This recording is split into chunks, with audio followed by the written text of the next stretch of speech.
As of late, the feeling that I got coming home last night was that we have been lifted out of the old, and this week has kind of been like floating, and then we've just been placed in our respectable places, if that makes sense. So I thought I would get on here and kind of touch on both sides of the spectrum. One is we have been strategically placed, alivened, awakened, the revelation for us now to lead humanity in the trajectory of the way the original design was.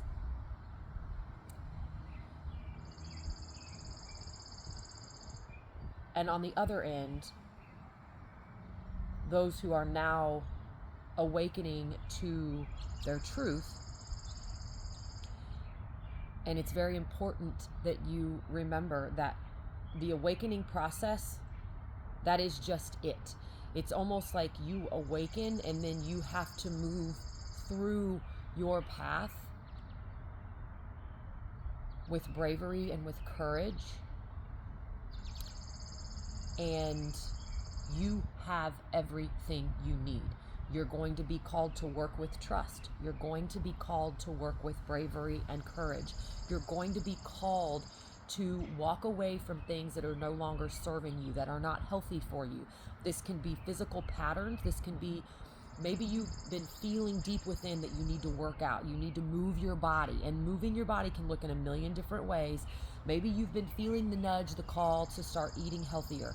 Maybe you have been feeling like this job, this relationship, this situation or circumstance isn't feeling, you're not happy, you're not fulfilled. And so walking away is the hardest thing, I promise.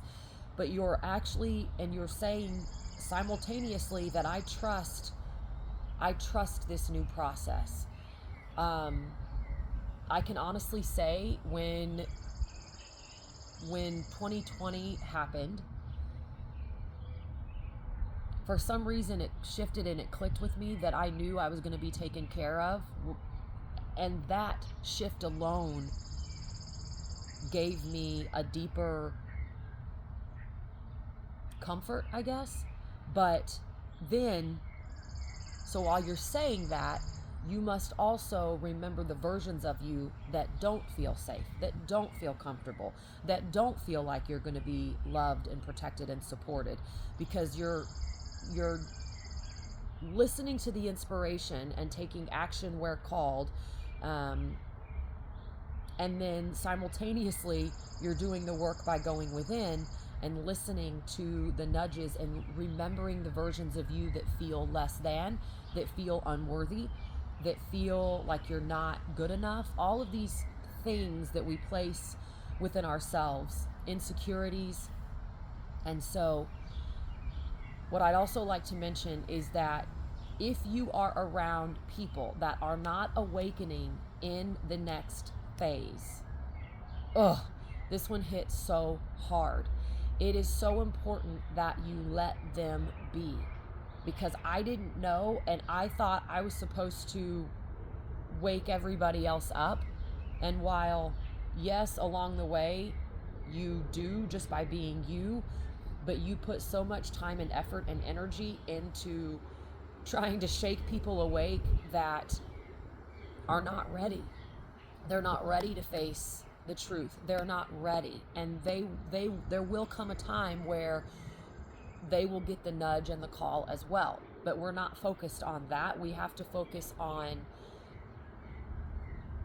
our individual path and walking that path in love and in truth. Because I can speak from honest experience. The people who are not choosing to wake up, that are not ready to wake up, they'll look at you like you're crazy. And their insecurities and their self-doubt, when you're needing to talk about your own And I'm going to say shame and guilt because that's the first wrong that we begin to work with. And if that makes you uncomfortable, that please don't run. Just realize that there's just work to be done in that playing field. But when you're needing somebody to talk to about that, people will do a lot of things to avoid having those discussions. And then it makes you kind of feel like you're doing something wrong, and that's not it at all. That is not it at all. It's just that the uncomfortable conversations and the uncomfortable truths,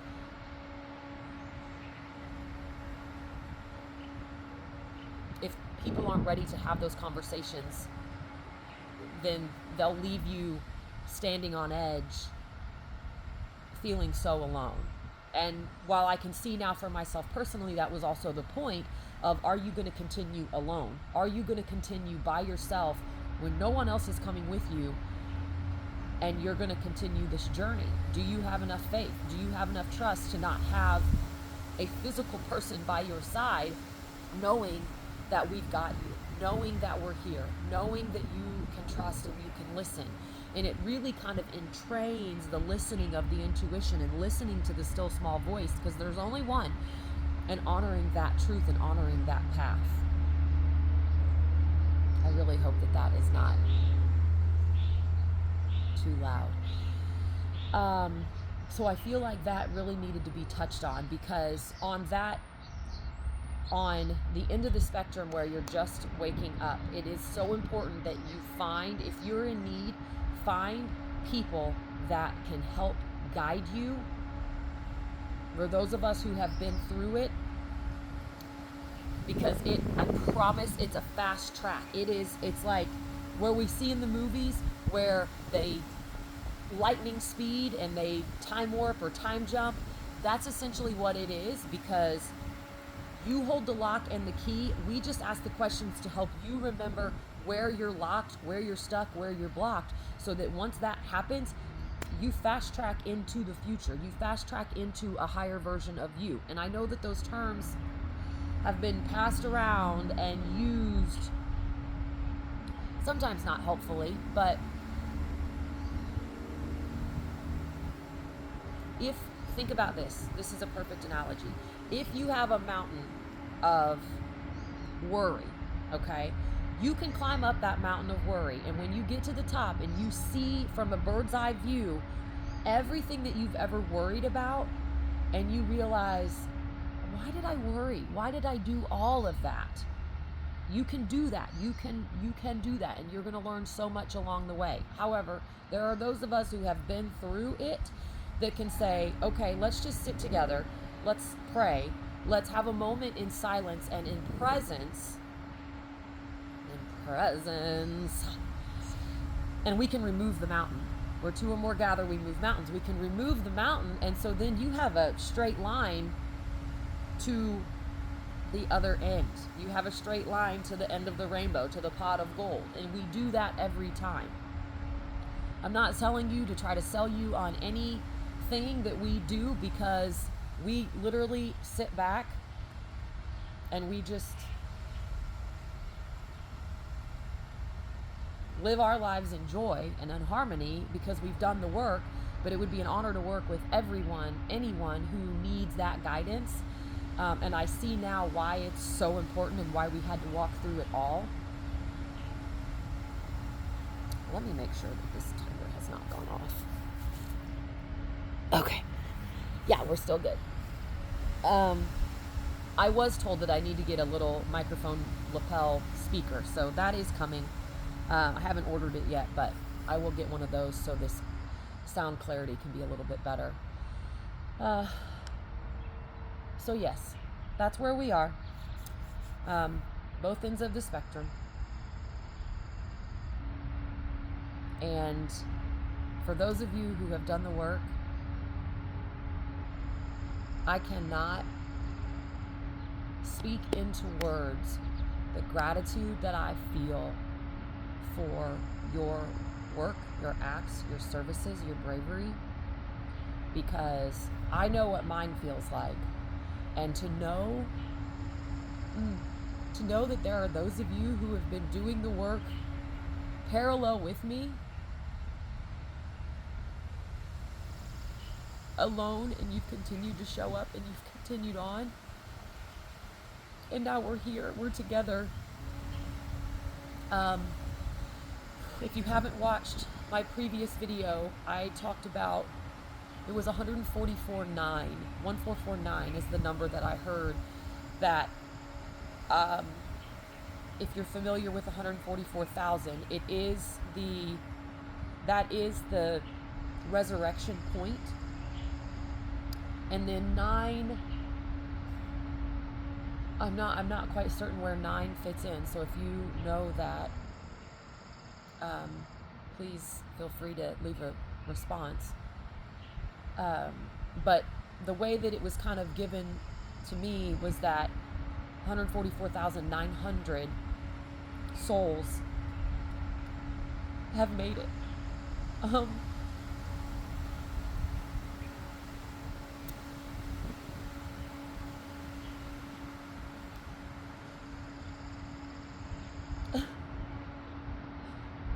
We made it.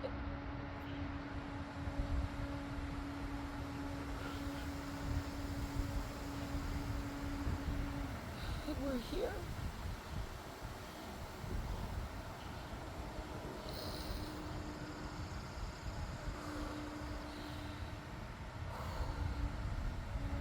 Oh, and I feel called to, this is why reading social media sometimes is not the best, but it was a post on channeling, and to be clear and to be transparent, when you are a living vessel for God, when you live in accordance to the divine will of God and you speak, you allow God's voice to speak through you. I don't know what term you want to put on it, it doesn't matter, but let's just be clear on that. And somebody's comment had said that those are just people who have been through the worst of the worst and need to feel special. And while, yes, that can be true to some extent,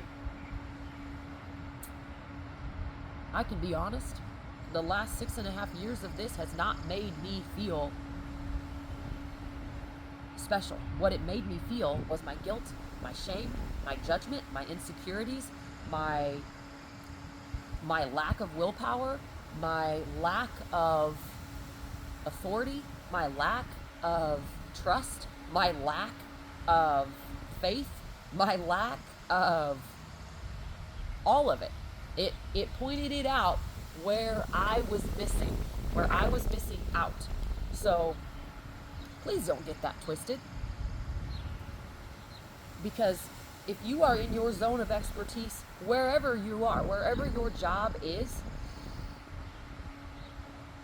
nobody would walk into your workspace, your space of being, your space of rest, and say to you, oh, you just think you're better than everybody. Oh, you just think that you want to feel needed. Because to feel needed, everybody wants to feel needed. It's when you don't need to feel needed any longer, when you are your own individual standing in your sovereign power, and we are the creative force, we are the creative power. I thought this color was very fitting. You realize that you don't need anything in the outside world to stand in your sovereign power, because you know who you are. You know your name. You know why you're here. And so if there has been a question, if there has been a little mind tricks being played on you, I do believe in my heart of hearts and in my soul, because I've been there, that to truly have a heart of compassion, to truly want to help people, and I've said this before in other videos, I have said many, many times, I don't want to help humanity. And that's honest, because when you're walking your path and you're trying your hardest to get people to listen and to hear, and they don't have eyes to see and ears to hear, and they want to judge you, and they want to separate from you, and they want to cast out, they want to put all their stuff on you, and then you have to recognize that, oh, that's not mine to carry, That's not my worry. That's not my fear. That's not any of it. And then you release it. That feeling was even uncomfortable for me, because then you release it, realizing it's going to go back to them, and you have to say, I'm so sorry. I'm so sorry, because now you're going to feel what you tried to make me feel. It's so weird. It's so weird. But if you think about carrying somebody's fear, when you release their fear goes back to them, and it means that they have to now work through their fear. I hope that analogy helped clear that up. And it's not just fear, it's self-doubt, it's worry, it's lack of trust. And I had a moment where I cried on my back deck thinking, I'm so sorry, but I have to let all of this go. Every individual has to learn at their own pace, knowing what I had gone through. And the reason it hurt so bad is I knew what I had gone through. I remember shaking on the floor. I remember hands and knees, snot bubbles literally in the grass, because I'm bawling my eyes out for my own. It's a wild ride. It's a wild ride. So, I think I will end it there.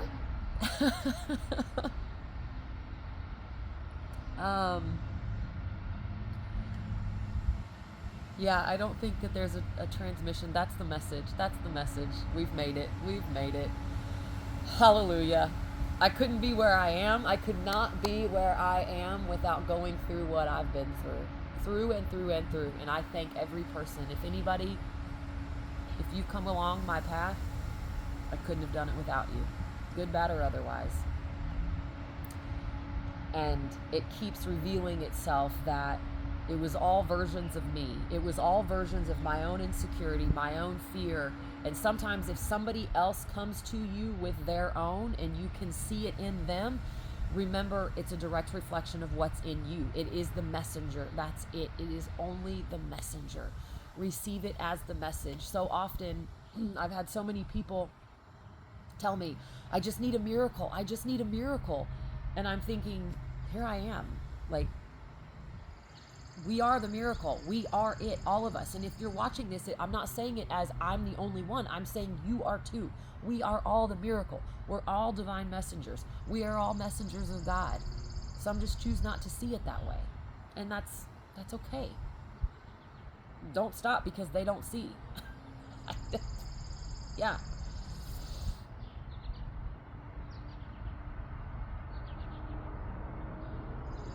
Yeah. But yeah, I'll leave you with that, and I'll repeat it one more time. Whatever you're going through, the person that is showing up in front of you,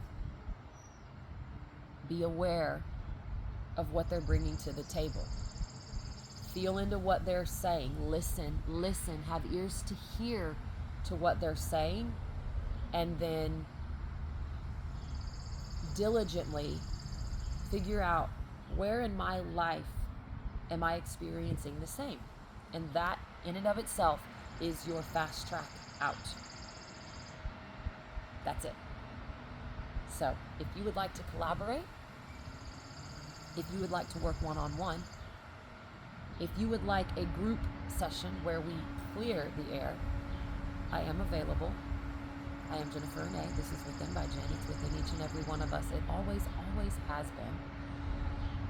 I am living proof, a walking, talking testament to the story and the nature of the divine. And I am absolutely humbled to the core, honored to be here and to be of service. And I will see you all in the next video. Also, if you're in the area and you want to come to an art show, I have 4 pieces at Creative Spark Gallery tomorrow night. So this is Thursday, tomorrow night, Friday from 6 to 9 off Inglewood Row in Independence, Missouri, Creative Spark Gallery. There are so many amazing artists there. Come in, check it out. Come to get inspired. Come to purchase some art. Maybe you need a piece of art that speaks to you, that moves you. Well, we've got you covered. And I am also teaching there on May 30th. And so if you are wanting a one-on-one, more intimate space, it's real and truthful, and you're not afraid to show up, May 30th at Creative Spark Gallery. Oh, I'm so excited. Yep. All right. And if you would also like to open space where you are on Zoom with a group of friends, I can do that as well. So yeah, love you, bye.